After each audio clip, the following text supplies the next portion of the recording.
नमस्कार मित्रांनो, मी कल्पेश पडेल पुन्हा एकदा स्वागत करतो तुमचा आमच्या यूट्यूब चॅनलवर. सो गाईज, आजचा जो टॉपिक आहे मी जरा मराठीत घेणार आहे, कारण जो माझा मिशन इंडिया आहे तिथनं मला थोडं फील वाटलं की स्टार्टिंग आहे मराठीपासनं. हिंदी पण आणि इंग्लिश पण मी घेणार, पण आज वाटते की थोडा मराठीत बोलायचं, कारण खूप व्हिडिओज हिंदीमध्ये झाल्या, तर थोडा मराठी ऑडियन्ससाठी पण बोलूया. तर मित्रांनो, आजचा जो टॉपिक आहे तो आहे बेरोजगारीवर. Without wasting any time, let's talk about बेरोजगारी. बेरोजगारी म्हणजे अनएम्प्लॉयमेंट इन इंग्लिश. सो मित्रांनो, हे शब्द ऐकल्यावर आपल्याला काय वाटतं की यार बेरोजगारी खूप वाढली आणि त्याबद्दल काहीतरी केलं पाहिजे, गव्हर्नमेंटने काहीतरी केलं पाहिजे.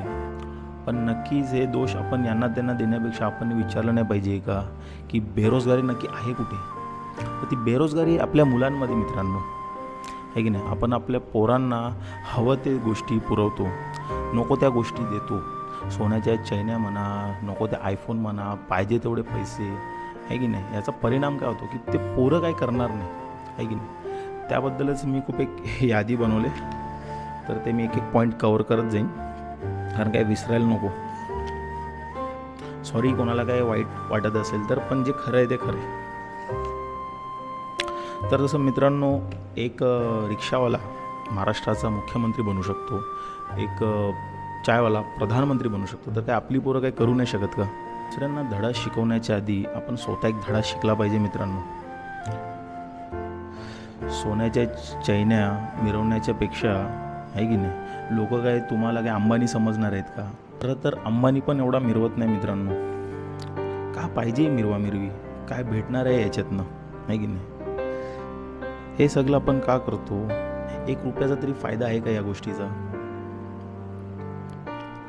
लोकांना माहीत नाही का हे पैसा कुठून येतो, कोण पुरवतो, काय तुमची ऐपत आहे कितपत पैसे कमवण्याची, आहे की नाही. फुकटचे ते मिरवामिरवी करण्यापेक्षा जे मुद्द्याचे तिथं लक्ष दिलं पाहिजे, आहे की नाही. आपण आपल्या पोरांना काहीतरी घडवलं पाहिजे, यावर लक्ष दिलं पाहिजे.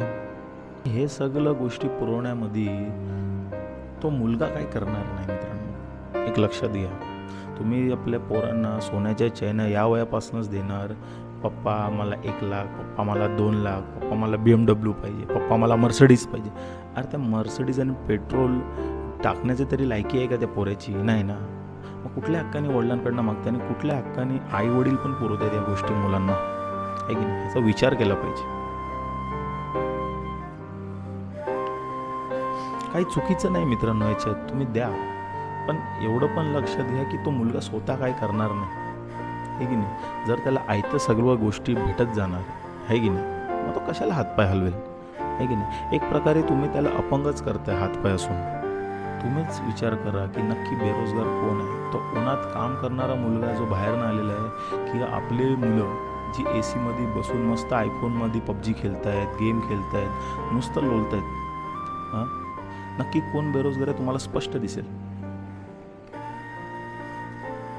तर जागे व्हा मित्रांनो, स्वतःच्या जीवावर काहीतरी करू द्या त्यांना. मी करतोय, आपण सर्व करूया. असं नाही सांगत की मी खूप काही केलं आहे, मी खूप नेक्स्ट लेवलला गेलो आहे आणि मी बेरोजगार नाही आहे. आपण सर्वच आहोत, कारण आपण आपल्या स्वतःच्या जीवावर काही केलेलं नाही आहे. सेल्फ इंडिपेंडेंट नावाची कोणती गोष्ट नसते मित्रांनो. कारण आपण जर जन्माला येतो, आपण जर आई वडील आपल्याला पोसत आहेत आणि आपल्याला लहानाचं मोठं करतात, तर ती फेडाफेड तर आपण करू शकत नाही आई वडिलांची. तर कसला हे घमंड आहे आपलं की हे सगळं मी केलं आहे, स्वतःच्या जीवावर केलं आहे. आई वडिलांपुढं तुम्ही कधीच जाऊ शकणार नाही, किंवा त्यावेळी जे तुमच्यासाठी केले त्याची किंमत तर मुलीच तुम्ही कधी चुकू नाही शकणार. हे जगातला कोणी असं नाही, तो इलॉन मस्क असो की बिल गेट्स असो, त्याच्या वडिलांनीसुद्धाही त्याला सपोर्ट केला होता, कम्प्युटर आणून दिला होता.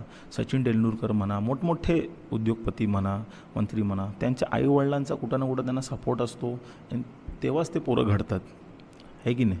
सगळं असं आयतं काही भेटत नाही आहे, कष्ट करावे लागतात, मेहनत करावी लागते. आणि जर त्या गोष्टीची जाणीव त्या मुलांना नसेल तर ते पोरं काय करतील, आहे की नाही.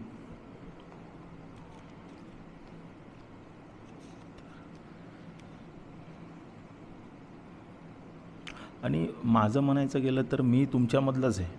मी सोन्याचा चमचा घेऊनच जन्माला आलो आहे. माझ्या घरात पण कसली कमी नाही. जे लोक मला ओळखतात त्यांना चांगलंच माहिती आहे की मी पण एक चांगल्याच फॅमिली बॅकग्राऊंडमधून येतो आणि त्याच्यामुळे मलाही कसली काम करायची गरज नाही, मेहनत करायची गरज नाही. पण त्यामुळेच काय होते माहिती आहे का मित्रांनो, आपण काम करायचं सोडून देतो की आपला घालाभाडा येतो आहे, फ्लॅटी आहेत, गाले आहेत, नको ते उद्योग आहेत, तर त्याचा रेंट येतो आपल्याला, आहे की नाही.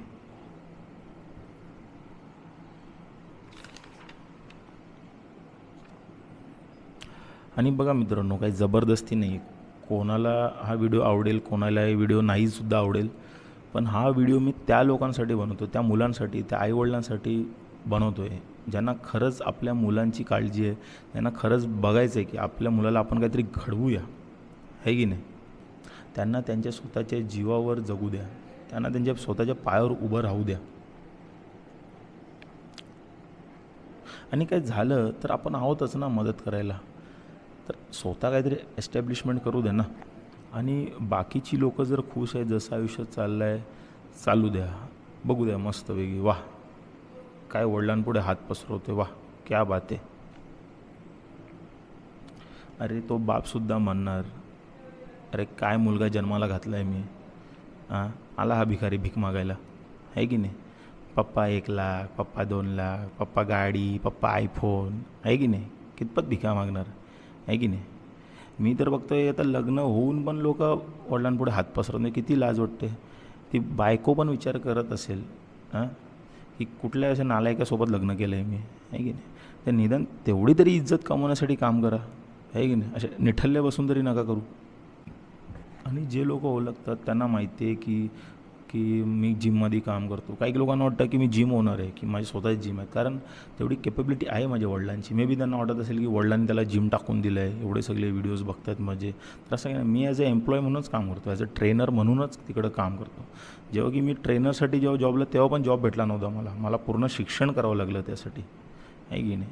मग ते शिक्षणाचे पैसे कुठून आले, आहे की नाही. लहानपणापासून तर काम करत नव्हतो, आहे की नाही. त्याच्यात पण आईवडिलांनीच आपल्याला हेल्प केली. मग ते शिक्षण आणि मग ते शिक्षणामुळे काम भेटणं आणि मग त्याच्यातनं पैसे येणं, तुम्ही समजू शकताय. आपण आईवडिलांची फेडाफाड तर मुलीच कधी करू शकत नाही. तर म्हणून आपण आपल्या आईवडिलांना कधी विसरायला नाही पाहिजे.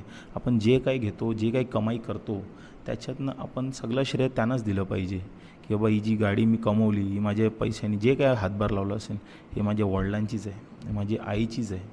कारण त्यावेळेस तुम्हाला घडवलं आहे ना. विदाऊट त्यांच्या सपोर्टने तुम्ही काय करू शकले नसते. 2 पैसे पण तुम्ही कमवताय तर ते त्यांचाच कुठेतरी हातभार होता म्हणून कमवू शकले ना. तुम्हाला तुमचं म्हणायचं काय हेच नाही आहे. जे काय आपलं आईवडिलांचं आहे असंच म्हणा, असं निदान मला तरी वाटतं. सो आणि एक म्हटलं गेलं तर बऱ्याच लोकांना माहिती आहे की मी एका मूवीमध्ये काम केलं, त्यात पण लोकांनाही वाटलं की याच्यात पैसे मी लावले, माझ्या वडिलांनी पैसे लावले. असं काही नाही आहे. ते मी प्रॉपर ऑडिशन देऊनच त्याच्यातनं मी रोल कमावला. आणि खूप अशी लोकं पण भेटली ज्यांना म्हणजे पैसे पाहिजे होते आणि ते मला ॲज अ हिरो म्हणून लॉन्च करणार होते. पण मी बोललो नाही, मी एक ॲक्टर आहे, हवं तर मला पैसे नका देऊ, पण मी पैसे नाही देणार तुम्हाला. मग नंतर ते मीटिंग्स माझ्या घरी झाली, त्याच्यात जे मीटिंगमध्ये काजू बदाम खर्च झाले ते माझ्या आईवडिलांचे होते, पण बाकी मी काही वडिलांकडनं पैसे नाही घेतले पिक्चरसाठी. सर ते जे कन्फ्युजन आहे ते मी दूर करतो आहे. आणि जेव्हा आपण शून्यातनं काहीतरी उभा करतो ना, तेव्हा आपल्याला जाणीव होते की बाबा काय नक्की एक कोणतं बिझनेस उभं करणं काय असतं समजलं. आणि ते मूवीमधनं जे काही मला कमाई आली, जेवढे शूट्स केले, त्याच्यातले जेवढे सर्व पैसे आले मग ते मी आईवडिलांनाच दिले, कारण त्यांचाच हक्क आहे त्याच्यावर. मग तेव्हा त्यांना जर वाटते की याच्यातनं मी तुला काहीतरी देतो, ते एक वाटा आपला समजा खारीचा वाटा. सर कधी आपल्या कमवलेल्या पैशांवर पण आपला हक्क गाजवू नका मित्रांनो, एवढं नक्कीच सांगतो. हे मी घेतलं आहे, हे माझी मेहनतची कमाई, तुमचं काहीच नाही आहे, समजलं. जे काही आपलं आईवडिलांचंच आहे. आणि एक शेवटचं म्हटलं तर आपले आईवडिलांचं डोकं खाणं बंद करा. काय ना मित्रांनो, बघा तुम्ही काय त्यांच्यासाठी चांगलं काय करू नाही शकत तर निदान प्रॉपर्टीच्या मागे लागू नका, आहे की नाही. पप्पा प्रॉपर्टी नावावर करा, पप्पा हा फ्लॅट माझा, पप्पा ते माझं, पप्पा ही गाडी. कशाला? तुम्हाला कोणी थांबवलं आहे का? तुम्हाला तर वडिलांनी खूप परिपक्व बनवलं आहे, ते एवढं सक्षम केलं आहे. तर प्रॉपर्टीसाठी 1 रुपया जरी नाही दिला वडिलांनी तरी तुमचं काय जाते, आहे की नाही. तुम्हाला एवढं केपेबल बनवलं त्यावेळी, आहे की नाही, की जगात जाऊन दुनियाच्या बाहेर जाऊन काहीतरी 4 पैसे कमवू शकतात. तर तुम्ही तुमच्या याच्यात खुश राहा ना. बघा, जर मी माझे कंपॅरिझन करत बसेन की माझ्याकडे साधी गाडी आहे आणि बाकीच्यांकडे BMW आहे, तर माझं तर मी तर डिप्रेशनमध्येच जाईन ना. मी तर कधी सुखी राहणारच नाही. तर जेवढं त्याच्यातच का नाही तुम्ही सुखी राहत. साधं जर तुम्ही रिक्षाचा भाडासुद्धा भरू शकता तुमच्या महिन्याच्या कामात, तर काय वाईट आहे. लोक भले हसत असतील की अरे रिक्षात चालवतो, रिक्षात बसतोय, बसमध्ये ट्रॅव्हलिंग करतो, तरी काय फरक पडतो आहे. तुमच्या मेहनतची तरी आहे ना. त्याच जर तुम्ही रोल्स रॉयसने गेले आहे की नाही, तेच तुम्ही बसने गेले, तर काय फरक पडतो एवढा. सोसायटीचा एवढा काय विचार करायचा तुम्हाला. हां, तर प्लीज आपले आईवडिलांचा रिस्पेक्ट करा, त्यांच्या मागे नका लागू, सारखे सारखे पैसे नका मागू. मी खूप असे एक्झाम्पल्स बघतो आहे. मी सुद्धा मागायचो, मी काही खोटं नाही बोलत आहे, मी तुमच्यामधलंच आहे. तर मी आता हळूहळू रिअलाईज केली की नाही, बस झालं, कितपत पैसे मागणं. माझी मम्मीसुद्धा मला हेच बोलते की तुला काय घ्यायचं, कोणतीही गाडी घ्यायची, हेलिकॉप्टर घ्यायचं, स्वतःच्या जीवावर घेऊन दाखव. स्वतः मेहनत कर, आम्ही तुला अडवलं नाही, पण आमच्या मागे नको लागू. तर ते मला एकदम लागलं की नाही, मम्मी बोलते ते बरोबर बोलते. आपल्याला तर कोणी अडवलं नाही, आपल्याला आयफोन घ्यायचं आहे की नाही, तर का नको घ्यायला. वाटतं मला आयफोन. तर पण मी माझी म्हणत नाही, पप्पांसमोर जाणार नाही, पप्पा आयफोन, पप्पा 16 Pro Max. अरे काय 16 Pro आहे की नाही. ₹1000 मोबाईलचं ते रिचार्ज टाकायची लायकी नाही, 200-300 रिचार्ज करायची लायकी नाही, आयफोन मागताय तुम्ही, आहे की नाही. मग तर प्लीज मित्रांनो, याला वाईट मानून नका घेऊ. आपल्या जबाबदाऱ्या पालगा.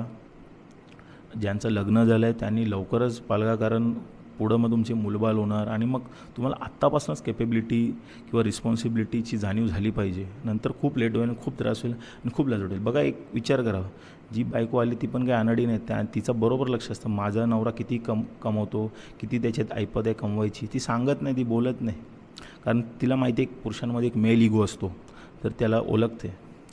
आणि मीडियावर बनू नका. बघा, वडिलांचा बिझनेस सांभाळताय चांगली गोष्ट आहे, पण याचा अर्थ हे नाही आहे की ते मीडियावरमध्ये करताय. वडिलांना सपोर्ट करा, पण एक शून्यातनं तुम्ही पण काहीतरी उभं का, कारण तुम्हाला जाणीव असेल एक शून्यातनं बिझनेस उभं करणं काय असतं. वडिलांनी इथपर्यंत बिझनेस आणला ना, तुम्ही मध्ये देऊन घुसले आणि मग वाढवलं, त्याला काय अर्थ नाही आहे. एक शून्यापासून एक जेव्हा बिझनेस चालू होतो आहे की नाही, तेव्हा तुम्हाला समजतं की कठीण काय असतं. सो आजसाठी एवढा, भेटूया पुढच्या व्हिडिओमध्ये. आय होप काहीतरी चांगलं तुम्हाला वाटलं असेल, काहीतरी सेंटिमेंट्स हर्ट झाले असेल तर मी सॉरी बोलतो त्यासाठी, पण मला वाटलं बोलावं असं. सो आज एवढंच बोलून हा व्हिडिओ संपूया. थँक्यू मित्रांनो, भेटूया पुढच्या व्हिडिओमध्ये. व्हिडिओ आवडला असेल तर नक्कीच लाईक करा आणि कमेंट्स करा की अजून कोणत्या कोणत्या टॉपिकवर तुम्हाला व्हिडिओ पाहिजे असतील, तर मी तसे कॉन्टेंट बनवेन.